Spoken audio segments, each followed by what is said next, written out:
Bonjour, ici Esaïe Jérémy. Bienvenue dans Conscience collective, la série de contenus qui explore le pouvoir invisible que nous avons ensemble.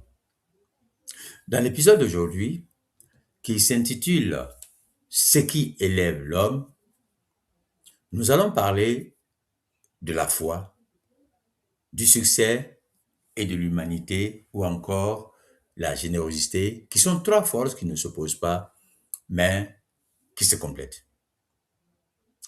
Le visage symbolique représente un pont suspendu entre deux falaises. Sur la première falaise, une personne regarde le ciel. C'est la foi. Sur le pont, une autre avance avec un sac rempli d'outils. Il s'agit du succès. Sur la seconde falaise, une troisième personne tend la main vers quelqu'un qui monte. Il s'agit de l'humanité ou encore de la générosité. Le pont n'existe que parce que les trois personnages jouent leur rôle, à savoir croire, construire et transmettre. Sikola, la voix de la conscience collective, dit ceci. Dans un monde où chacun cherche sa place, trois forces guident l'homme. La foi, qui lui donne un horizon. Le succès, qui lui donne un chemin. Et l'humanité, qui lui donne une raison. Sur la falaise, l'homme lève les yeux. Il ne voit pas encore le pont, mais il croit qu'il existe. Au milieu du pont, une femme avance. Elle a travaillé, chuté, recommencé. Son succès n'est pas un trophée, c'est un sac d'outils qu'elle porte pour aller plus loin. Et sur l'autre falaise, un vieil homme attend. Il ne cherche pas à briller, il tend simplement la main à ceux qui arrivent. Le vent souffle, le pont tremble, la foi de l'un empêche le pont de s'effondrer, le succès de l'autre renforce les planches, l'humanité du troisième accueille ceux qui traversent. En résumé, la foi ouvre la route, le succès la construit, l'humanité la partage. Séparées, elles s'épuisent. Ensemble, elles élèvent l'homme. Quel est le lien entre les trois forces? C'est que la foi est la source, elle donne le courage d'essayer.